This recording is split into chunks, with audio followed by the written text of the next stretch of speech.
se ha tenido que imponer por ley algo que era evidente que tenía que ser así. Lo más grave que sucede es que ellos dicen que no lo cumplirán, ¿no? Que no van a cumplir esta ley, ¿no?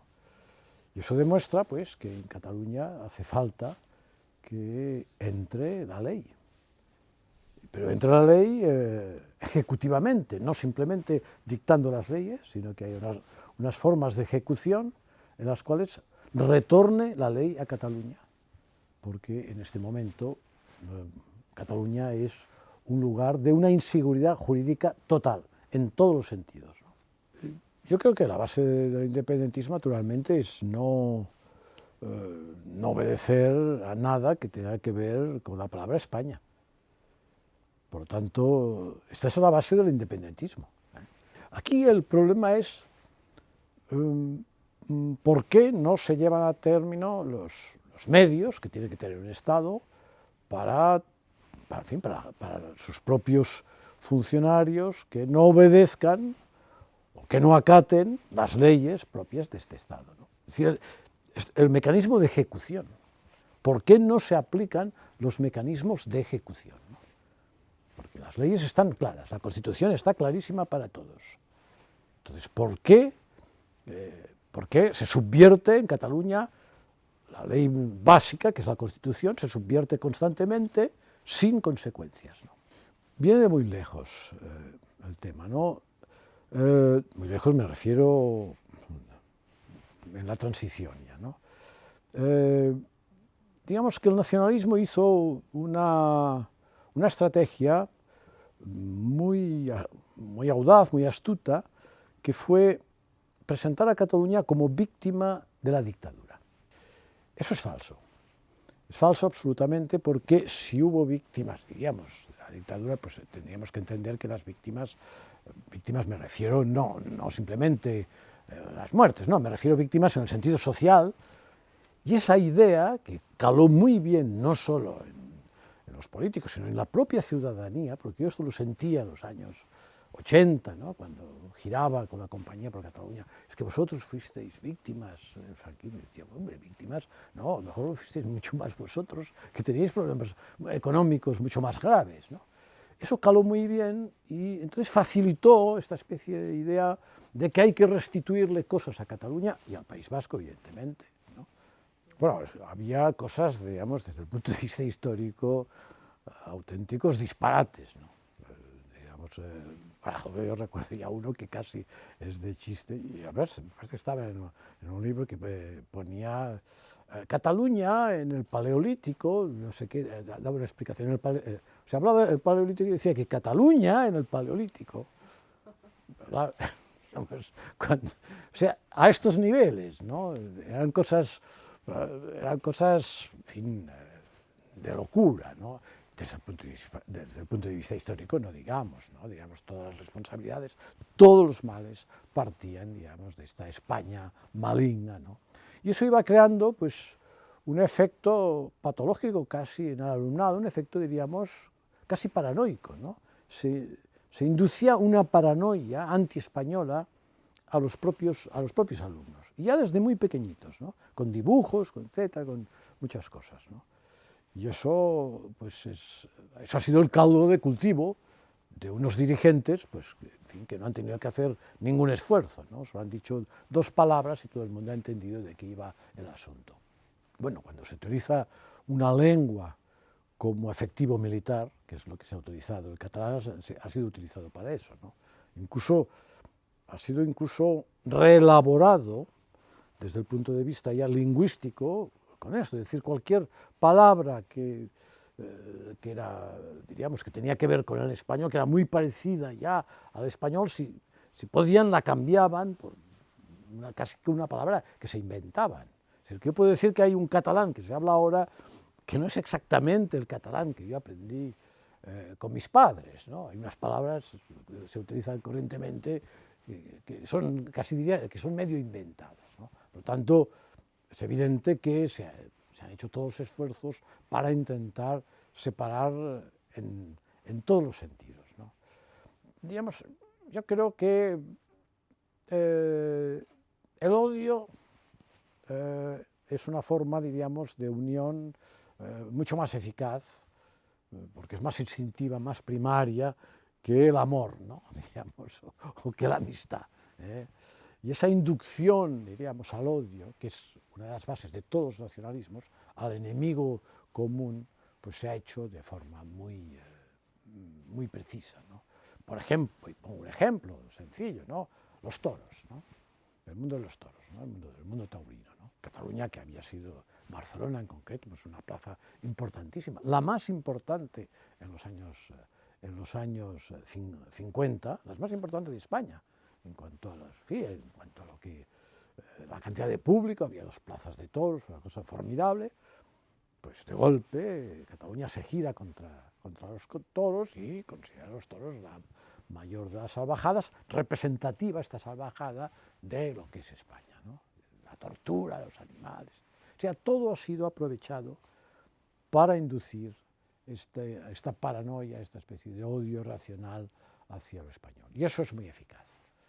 Pero yo he tenido, naturalmente, episodios muy desagradables en Cataluña, no digamos por las calles, ¿no? En las cuales trato de no pasear, yo prácticamente no paseo por Barcelona, sino en casos de urgencia de alguna cosa muy concreta, porque, en fin, facha, traidor, etcétera, pues es lo natural. Y en mi propia casa, yo vivo en el Ampurdán, pues en mi propia casa, en fin, ha sido atacada varias veces, me han cortado árboles que estaban en el exterior, pero de mi propiedad, cipreses, después me tiraron en el jardín, pero cipreses gordos, ¿no? Pintadas, Boadella, foto al camp, lárgate, Boadella, ¿no? En fin, eso en un pueblo de 350 habitantes, ¿no? Tanto, evidentemente, tiene episodios, pero yo he pensado, yo solo me marcharé de aquí si un día me apetece hacerlo, pero no porque a mí se me fuerce a ello. ¿Cuál es la consecuencia? Bueno, la consecuencia es pues que yo en Cataluña cojo el coche en el jardín de mi casa hasta el parking del AVE de Gerona, a Madrid o a donde sea, y del parking del AVE al jardín de mi casa. O sea, prácticamente no paseo por el resto de Cataluña. Bueno, pues las personas de mi edad han conocido una Barcelona de finales de la dictadura, en los años 70, vamos, una Barcelona esperanzadora por la cantidad de iniciativas culturales que existían, de grandes escritores en lengua castellana, digamos, que escribían en español, que estaban en Barcelona, que presentaban sus libros allí, pintores, grupos de teatros, en los cuales pues, yo formé uno de ellos, grupos de teatros con iniciativas nuevas, con una mirada nueva sobre el teatro.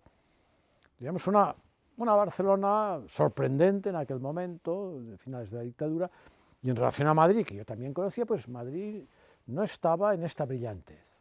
Era un Madrid un poco más apagado, ¿no? Bueno, claro, nada que ver con lo que estamos viendo ahora, ¿no? Y esto se ha invertido completamente, ¿no?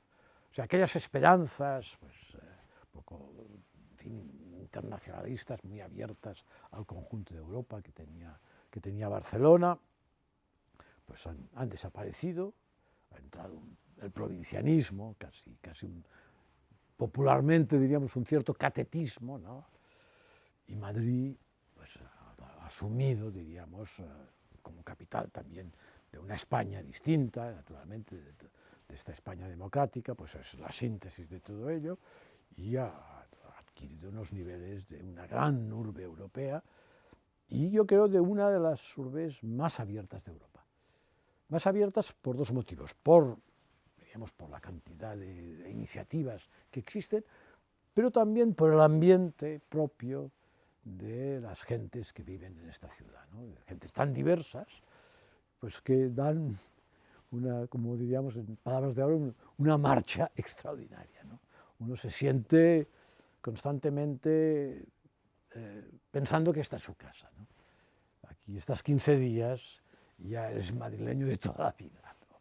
Y eso yo lo he sentido, pues que he trabajado mucho en Madrid, he estado mucho tiempo en Madrid, y ha sido para mí una cosa enormemente agradable. He hecho cantidad de amigos, no había hecho tantos amigos a lo largo de toda mi vida, ¿no? Y si vengo y paso temporadas aquí es precisamente porque tengo mis amigos aquí. Es decir, vivo como un monje solitario en Cataluña y aquí hago la vida de una gran urbe. Bueno, yo creo que ha calado muy bien la idea que los nacionalistas han transmitido dentro de esas paranoias que siempre hablo, ¿no?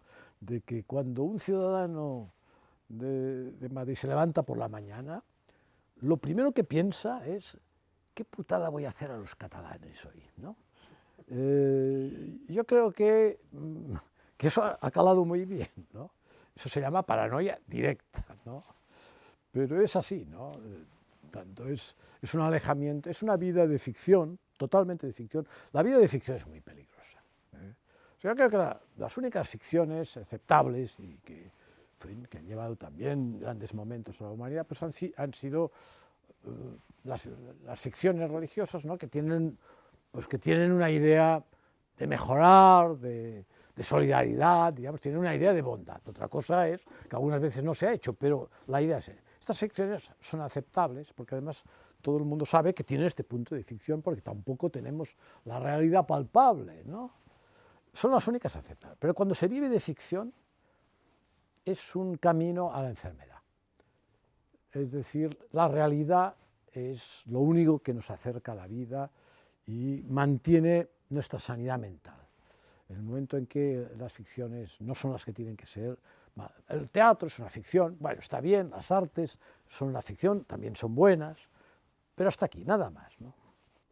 Yo creo que Madrid ha tenido una inmensa suerte de encontrar pues, esta mujer, una mujer sorprendente. Yo cuando la conocí la primera vez pensé, me pareció delicada, una mujer delicada, y pensé, uy, uy, uy, se la van a comer con patatas fritas, ¿no? Y después, claro, la gran sorpresa ha sido ver a alguien que tiene esa facilidad de conexión, ¿no? Esa energía, esa visión, esa intuición. Yo creo que Madrid ha tenido una suerte extraordinaria y incluso la propia política española, pues también tiene una suerte extraordinaria de tener a Isabel Ayuso.